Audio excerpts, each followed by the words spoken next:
Es el tercer tema que ustedes van a ver en el objeto de estudio 4, que tiene que ver con el ciclo de Krebs. Acuérdense que vimos la introducción y luego vimos las reacciones, y ahora vamos a abordar cómo el ciclo de Krebs funciona como un ciclo anfibólico.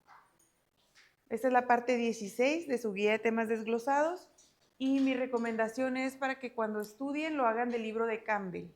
Es el que mejor lo explica, ¿ok?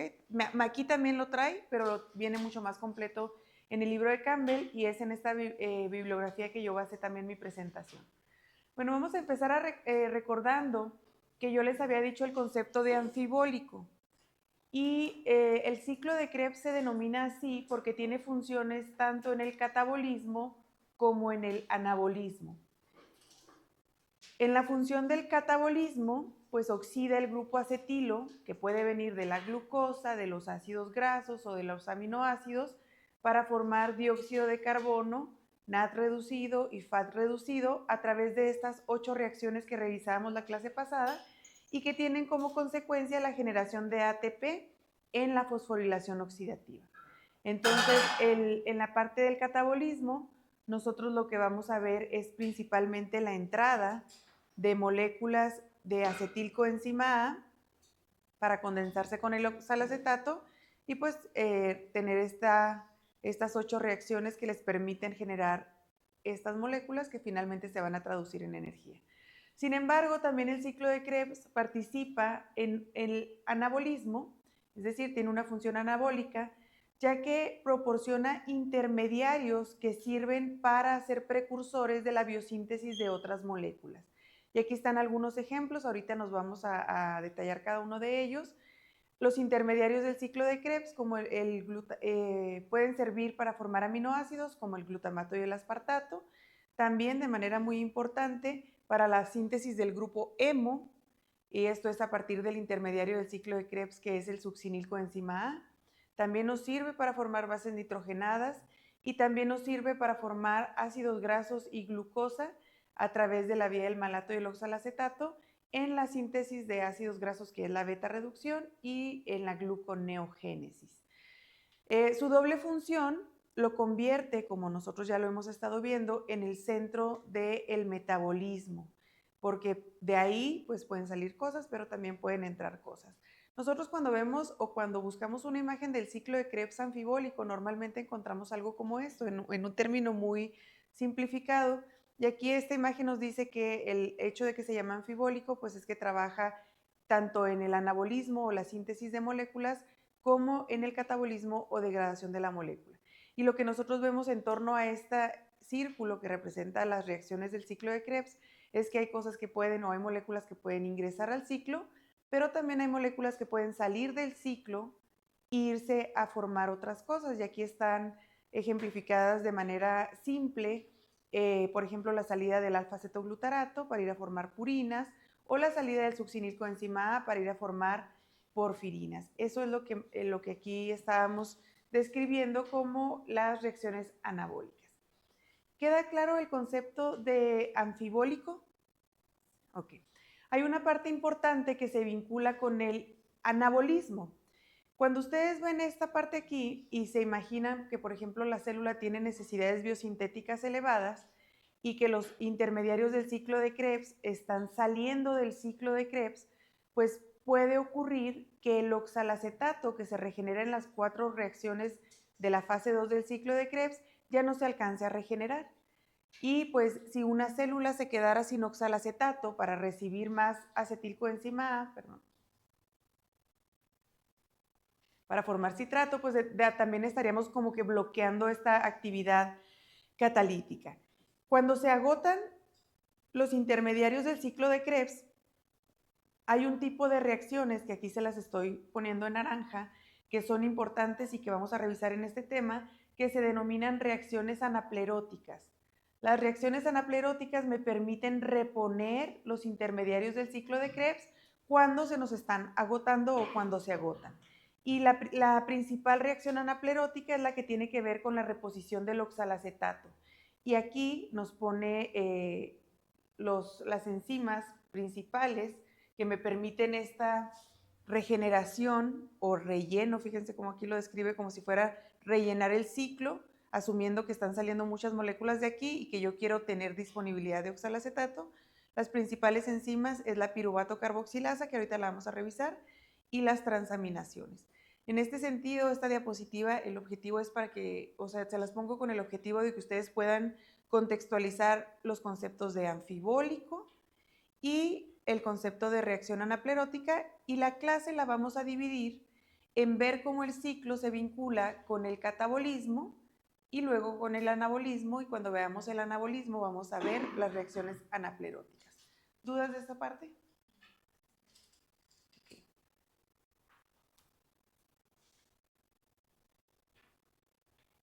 Sí, porque no quiere cambiar.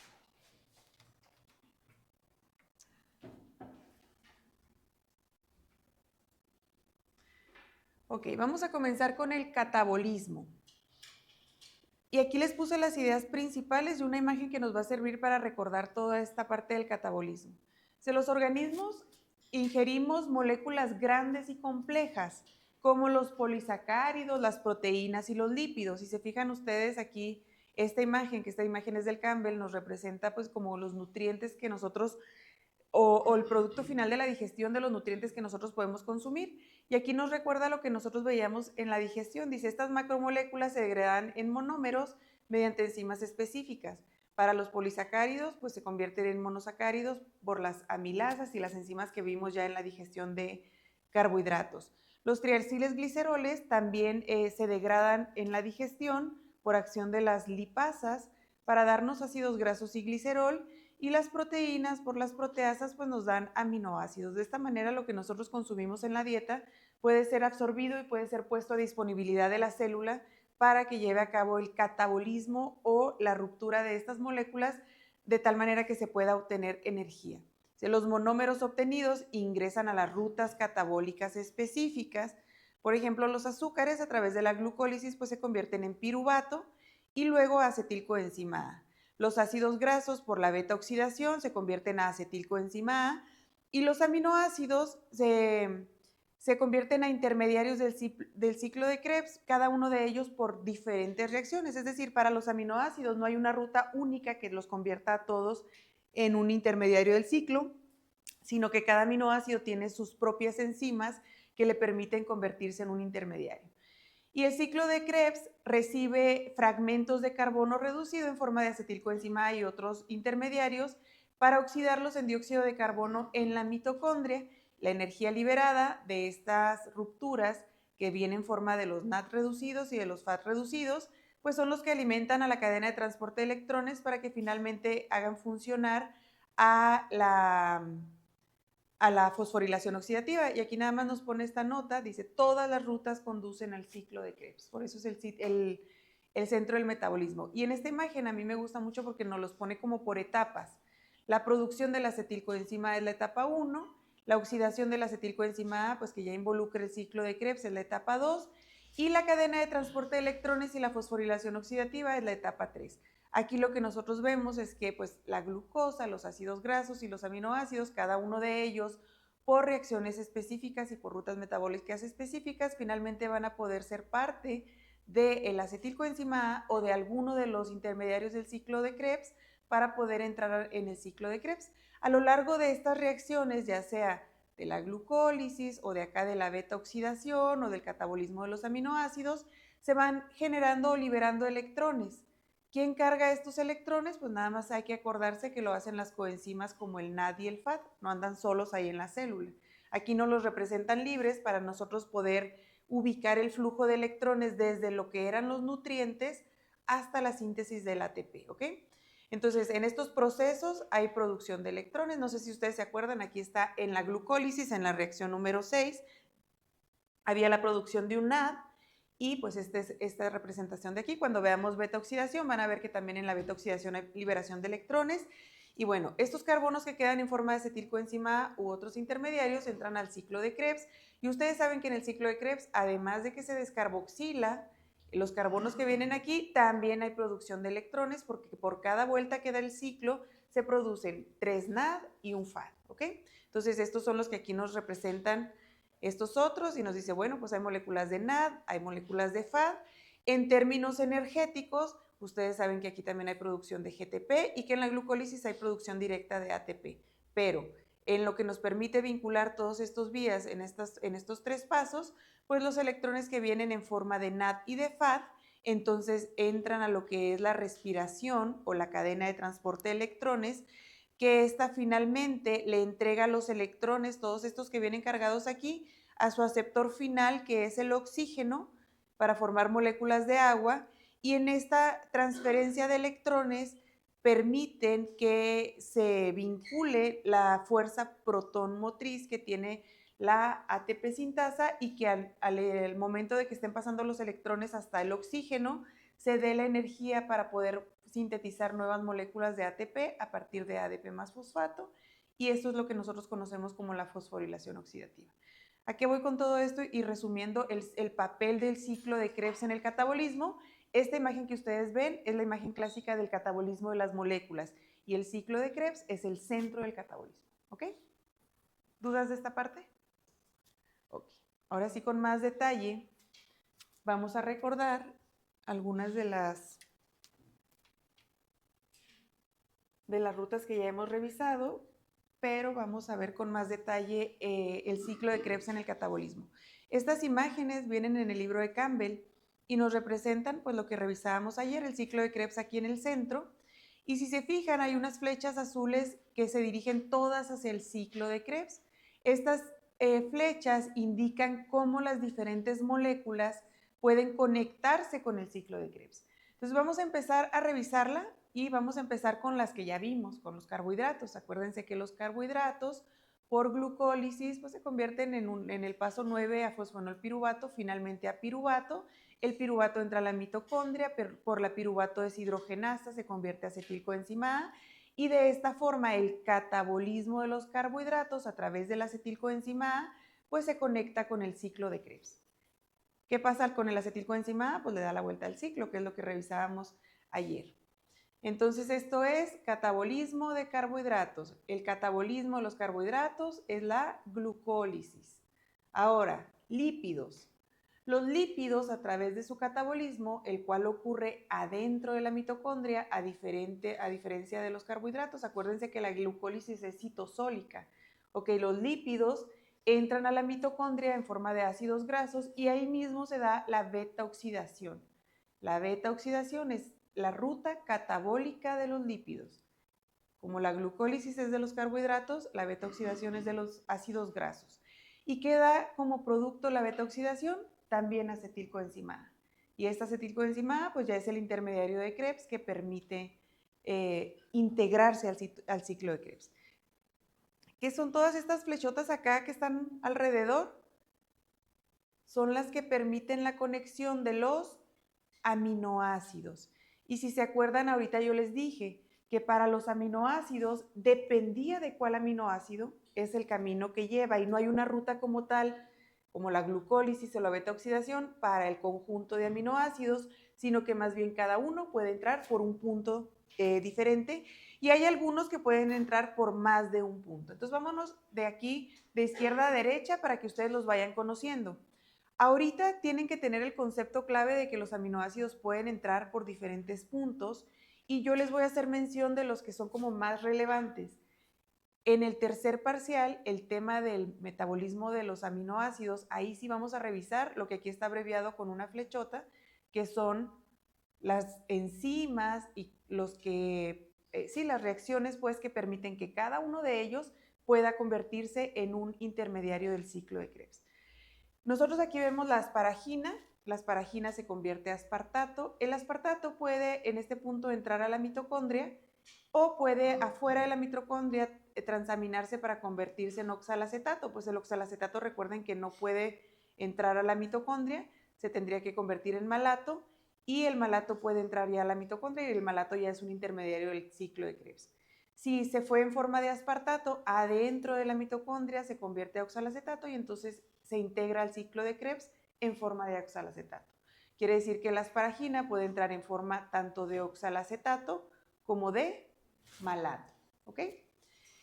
Y luego vamos con la tirosina y la fenilalanina. La tirosina y la fenilalanina, a través de una serie de reacciones, se pueden convertir a fumarato.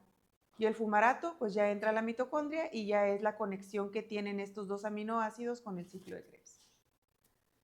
Acá tenemos a la treonina, a la valina, a la isoleucina y a la metionina. Todos ellos se convierten en succinilcoenzima A. Y el succinilcoenzima A ya entra al ciclo de Krebs y entonces es la conexión que tienen estos aminoácidos con el ciclo de Krebs. Yo les podría preguntar, ¿cuál es el intermediario del ciclo de Krebs del catabolismo de la valina? Y pues la respuesta sería succinilcoenzima A. En el caso de acá está la prolina, la arginina, la glutamina y la histidina. Todas estas se convierten primero a glutamato. Y el glutamato puede entrar directamente a la mitocondria o afuera, tanto afuera como adentro, si se fijan, convertirse a alfa-cetoglutarato. Entonces, para estos, prolina, arginina, glutamina y histidina, el intermediario es el alfa-cetoglutarato, ya sea, pero vía glutamato. Pues primero se tiene que convertir en glutamato y ya sea afuera de la mitocondria o adentro, transaminarse para convertirse en alfa-cetoglutarato y de esta manera pues ya integrarse al ciclo de Krebs. En el caso de otros aminoácidos, ellos también se pueden convertir directamente a acetilcoenzima A, al igual que los lípidos y que los carbohidratos. Y aquí tenemos a la isoleucina y a la leucina, y tenemos a la tirosina, lisina, fenilalanina y triptófano. Y si se fijan, algunos de ellos ya los habíamos mencionado acá. Por ejemplo, la isoleucina también está acá. ¿Qué quiere decir? Pues que la isoleucina puede entrar tanto como acetilcoenzima A como succinilcoenzima A. O la fenilalanina, que puede entrar tanto en forma de fumarato como en forma de acetilcoenzima A. Esta imagen entonces nos da la idea de lo que platicábamos en las clases previas, de que el ciclo de Krebs es una estructura muy dinámica y que no necesariamente, aunque lo estudiemos de esta forma ordenada de las 8 reacciones, sea tal cual como esté pasando, sino que es una serie de reacciones que están pasando al mismo tiempo, en donde muchos intermediarios se pueden ir sumando de diferentes orígenes, carbohidratos, lípidos y diferentes aminoácidos. De hecho me faltó mencionarles estos de acá. Hay también aminoácidos que se convierten directamente a piruvato, el que ya habíamos revisado porque hasta vimos el ciclo de la alanina en la gluconeogénesis, pues es la alanina que se convierte a piruvato, pero también la treonina, serina, cisteína y glicina se pueden convertir a piruvato y de esta manera conectarse al igual que lo hacen los carbohidratos. ¿Dudas de esta imagen? ¿Está fácil o difícil? Ok. Para su examen, mi recomendación es que no se les olviden, sobre todo aquellos que ya los tocamos en otros temas. Obviamente este deben de sabérselo ya. El de los lípidos es muy sencillo y el de la alanina pues ya lo revisamos en la gluconeogénesis. ¿Okay?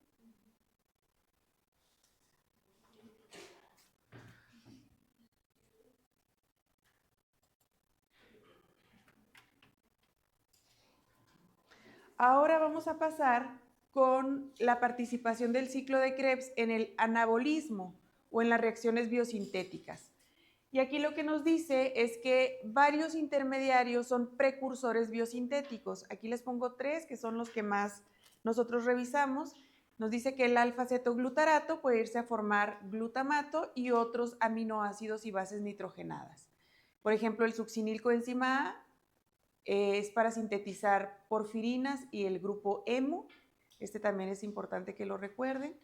Malato y oxalacetato, sobre todo porque este va a hacer conexión con un tema del tercer parcial, ¿ok?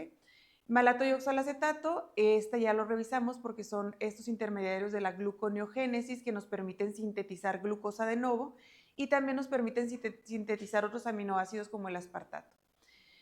Cuando nosotros hablamos de que el ciclo de Krebs sirve como para ir a formar cosas, tenemos que entender que los intermediarios están saliendo del ciclo para irse a formar otras nuevas moléculas. Y esta desviación de estos intermediarios obliga a la célula a que reponga lo que se va perdiendo del ciclo, pues para que el ciclo siga manteniéndose pues, eficiente y activo. Y estas reacciones de reposición dijimos que se llamaban reacciones anapleróticas. La principal reacción anaplerótica que ustedes van a estudiar, leer y que a mí me interesa que ustedes reconozcan es la que lleva a cabo la piruvato carboxilasa. ¿Cuál es el objetivo de esta reacción anaplerótica? Sintetizar el oxalacetato. Porque si no tenemos oxalacetato, no hay forma de que el ciclo inicie, sobre todo para el catabolismo, cuando tenemos necesidades energéticas y que la glucosa o los lípidos están produciendo acetilcoenzima A. Entonces, la principal reacción anaplerótica es la de la reposición del oxalacetato. ¿Y quién la lleva a cabo? La piruvato carboxilasa. ¿Qué es lo que hace la piruvato? Que además esta enzima ya la estudiamos, porque es una enzima de la gluconeogénesis. Carboxila el piruvato, utiliza ATP y nos da oxalacetato. Esta es una reacción irreversible, ocurre en la mitocondria y permite mantener el ciclo funcional. Esta reacción es activada alostéricamente por acetilcoenzima A, lo que enlaza el metabolismo energético con las necesidades de biosíntesis. Esta imagen que ustedes ven aquí son las vías que existen para la reposición del oxalacetato a partir del acetilcoenzima A. Aquí yo les encerré la enzima de la que estamos hablando. Nos dice acá que los mamíferos no podemos hacer la conversión del acetilcoenzima A piruvato para que el piruvato se convierta a oxalacetato.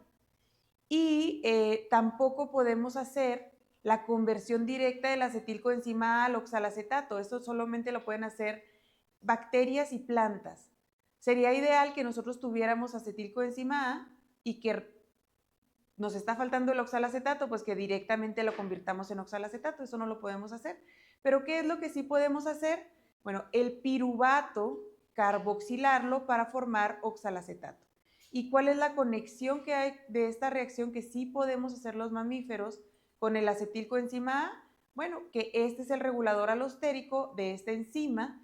Quiere decir que cuando hay mucho acetilcoenzima A, porque estoy queriendo obtener energía y tengo prendida la beta-oxidación y la glucólisis, pero no hay oxalacetato, pues esta no va a poder entrar al ciclo de Krebs. Entonces, la alta concentración de esta acetilcoenzima A va y activa la piruvato carboxilasa y las moléculas de piruvato que están saliendo de la glucólisis, unas de ellas que se estaban convirtiendo a acetilcoenzima A, pues otras se van a convertir directamente a oxalacetato, para así poder tener los dos iniciadores del ciclo de Krebs, la acetilcoenzima A y el oxalacetato para formar citrato. Esta es una reacción anaplerótica, reacción de reposición del oxalacetato, catalizada por la piruvato carboxilasa, requiere ATP y lo que hace es que una molécula de 3 carbonos, que es el piruvato, le pega otro carbono más, que viene el dióxido de carbono, para formar oxalacetato.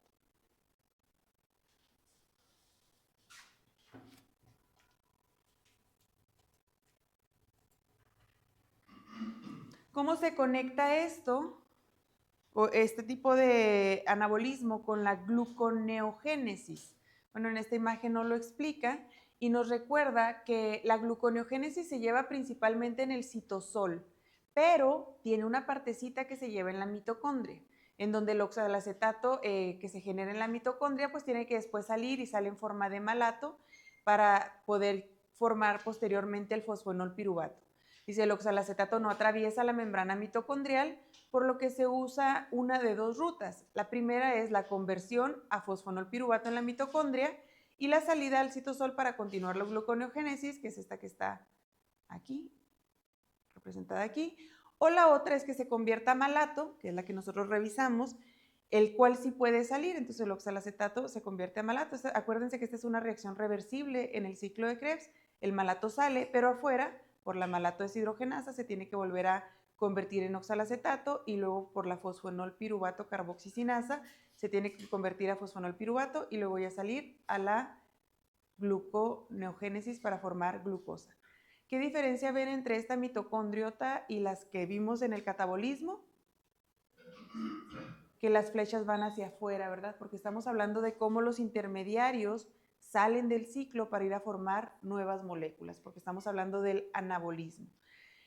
Nos recuerda que la enzima es la malato deshidrogenasa y esta conexión muestra cómo el ciclo de Krebs no solo participa en el catabolismo, sino que suministra precursores para la síntesis de la glucosa.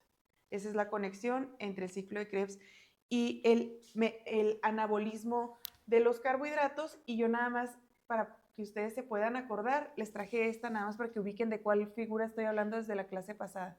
Esta la vimos en la gluconeogénesis. Y aquí está el piruvato, sí se ve el cursor, ¿verdad? El piruvato que se convierte a oxalacetato adentro de la mitocondria. Hagan de cuenta que, déjenme ver, aquí está, el piruvato, salud, por la piruvato carboxilasa se convierte a oxalacetato y luego el oxalacetato en malato por la malato deshidrogenasa mitocondrial, este se revierte para acá y luego sale el malato aquí. Y luego el malato se convierte a oxalacetato otra vez por la malato deshidrogenasa citosólica, que es aquí vamos, y luego el oxalacetato fosfonol piruvato, y aquí está. ¿Ok? Es lo mismo, nada más para que recuerden y que contextualicen ahora en que son los intermediarios del ciclo de Krebs los que permiten también que se pueda llevar a cabo la gluconeogénesis.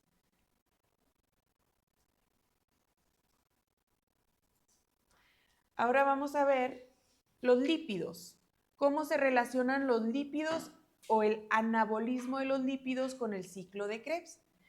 Y nos dice el libro de Campbell que la síntesis de lípidos se lleva a cabo en el citoplasma, mientras que la acetilcoenzima A, que es el precursor de estos lípidos, se genera adentro de las mitocondrias. La conexión entre la biosíntesis de los lípidos y el ciclo de Krebs es a través de la acetilcoenzima A. O es la molécula pues que tiene que estar afuera en el citosol para que a partir de ella se generen los ácidos grasos. Como el acetilcoenzima A no puede atravesar la membrana de la mitocondria interna, se emplea un mecanismo indirecto para su transporte y es el citrato generado a partir del acetilcoenzima A y el oxalacetato el que se transfiere al citosol.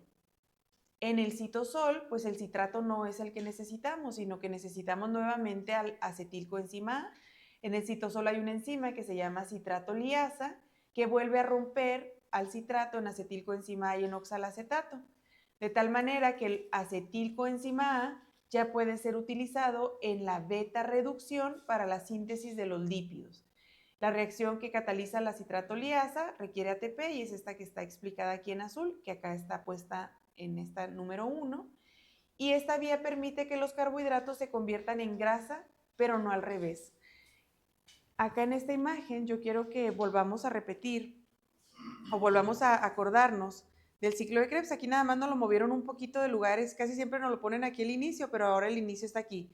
Acetilcoenzima A más oxalacetato que forma citrato. Cuando nosotros tenemos suficiente energía y no necesitamos más ATP, acuérdense que aquí estaban los puntos de control del ciclo de Krebs. Uno en la conversión del alfa-cetoglutarato y en el otro en la conversión del succinato, ¿se acuerdan? Ok, se bloquean estos y entonces se empieza a acumular el citrato en la mitocondria y eso hace que el citrato salga hacia el citosol y que los carbonos que venían probablemente de la degradación de carbohidratos se pongan a disponibilidad para ir a formar lípidos, específicamente ácidos grasos. ¿Qué es lo que nos dice el texto? Bueno, el citrato sale de la mitocondria y aquí por la acción de la liasa de citrato, que utiliza ATP, vuelve a recortar al citrato en oxalacetato y en acetilcoenzima A. Este acetilcoenzima A es el que sirve para formar ácidos grasos. La ruta metabólica que permite la formación de ácidos grasos se llama beta reducción. Es muy fácil porque la que los deshacía se llama beta oxidación, la que los forma se llama beta reducción y esta ocurre en el citosol, a diferencia de la que vimos ahorita que estaba dentro de la mitocondria, que era la beta oxidación, esta es citosólica. Ahí les voy a explicar esta parte de aquí en la siguiente diapositiva, porque pues el oxalacetato que sobró puede regresar hacia, puede reutilizarse pues para volver a formar piruvato o malato. ¿Dudas de esta parte de cómo se conecta el metabolismo o los intermediarios del ciclo de Krebs para la formación de lípidos? Entonces el citrato es el punto que conecta a estas dos rutas.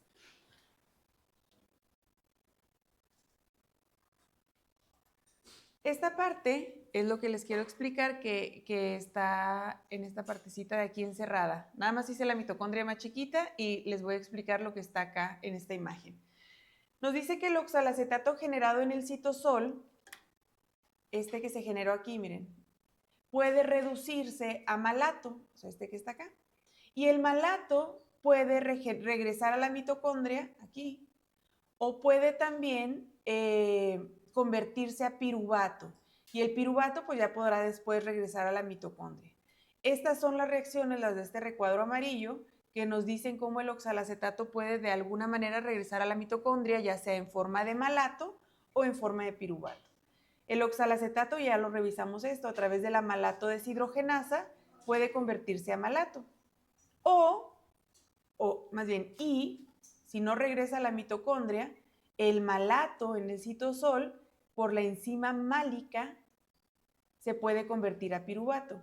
Y en esta reacción de la enzima málica hay un actor que es importante, que es el NAD-fosforilado. Cuando se da la reacción del malato hacia piruvato, se generan moléculas de NAD-fosforilado reducido. Y este es el mismo que nosotros generamos en su mayoría en la vía de las pentosas fosfato, pero esta es otra ruta que tiene la célula para también generar NAD-fosforilado reducido. Y nos dice, el proceso de la generación del NAD-fosforilado reducido se requiere para la biosíntesis de lípidos. Entonces hagan de cuenta que aquí en esta flechita que va a ir a formar lípidos se requieren estas moléculas. Entonces la célula puede aprovechar el oxalacetato para recuperar estas moléculas de NAD-fosforilado reducido y que se apliquen en la biosíntesis de lípidos, además de todas las que vengan de la vía de las pentosas fosfato, ¿ok? Si aunque no hay oxidación neta, se produce la sustitución de NAD reducido por NAD fosforilado reducido y nos recuerda que la vía de las pentosas fosfato es la principal fuente del NAD fosforilado reducido, pero este mecanismo representa una fuente adicional y significativa. O sea, en este parcial yo les podría explorar su contexto de lo que hemos revisado de la ruta de los carbohidratos, preguntándoles, salud, en una pregunta de falso y verdadero, yo les podría preguntarles, ¿la vía de las pentosas fosfato es la única fuente de producción de NAD fosforilado reducido? Falso. Y si les pidiera la explicación, tendrían que acordarse que también esta famosa enzima málica que estamos viéndola en el ciclo de Krebs, pues también puede formar moléculas de NAD fosforilado reducido que se pueden utilizar en la biosíntesis de lípidos.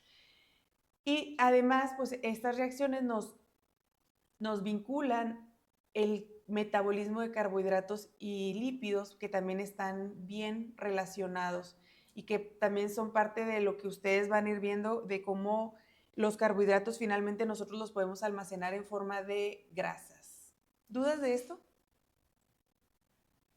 Yo tengo una duda. Sí.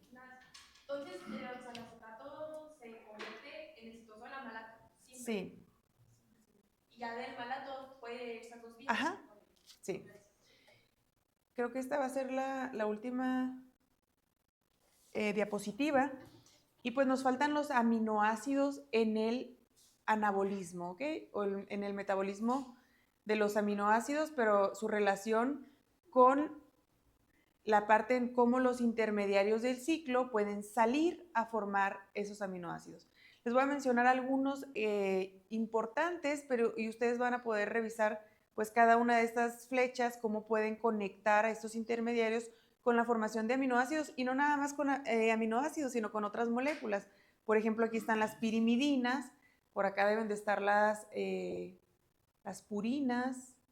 Nos vuelve a integrar esta imagen otra vez los carbohidratos. Por eso esta imagen es como la más compleja y también la más completa de todo el anabolismo, porque vuelve a integrar la gluconeogénesis, y se fijan acá está el citrato para irse a formar lípidos, y también nos dice cómo se puede ir a formar el resto de los aminoácidos a partir del ciclo, de los intermediarios del ciclo. Nos dice, los intermediarios del ciclo actúan como precursores de la síntesis de aminoácidos y otras biomoléculas nitrogenadas. Vamos a revisar estos. El oxalacetato. El oxalacetato se puede convertir a aspartato. Y el aspartato, dice, el oxalacetato tras salir de la mitocondria puede sufrir transaminación para formar aspartato. Y el aspartato es el precursor de otros aminoácidos y de las bases pirimidínicas. Entonces vean ustedes aquí cómo está el oxalacetato. Nos dice que se transamina y se convierte a aspartato y sale de la mitocondria. Y acá se vuelve a convertir a oxalacetato. Bueno, no, más bien, este aspartato es como si estuviéramos viendo que es el precursor de pirimidinas, lisina, treonina, metionina, isoleucina y asparagina.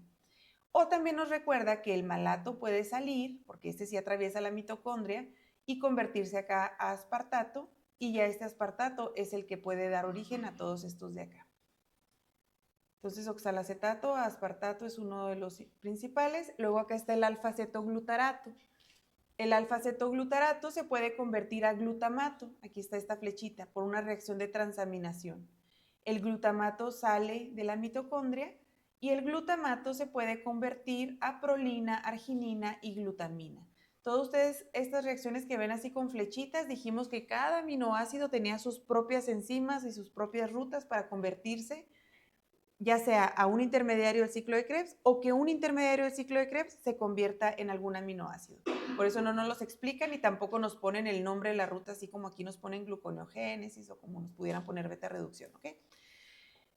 También aquí nos hace mención que si el isocitrato sale de la mitocondria, afuera de la mitocondria se puede convertir a alfa-cetoglutarato y luego el alfa-cetoglutarato afuera se puede transaminar al glutamato para permitirnos formar estos aminoácidos. Ahora el succinilcoenzima A. El succinilcoenzima A tiene gran relevancia, lo he mencionado como 4 veces en esta clase y no se les puede olvidar, porque es el precursor de la síntesis del grupo hemo. Y el grupo hemo es un grupo prostético que pues todos sabemos que está en la hemoglobina, pero acuérdense que también está en la mioglobina y está en muchas otras moléculas como los citocromos. Son algunos ejemplos, pero muchas moléculas tienen el grupo hemo.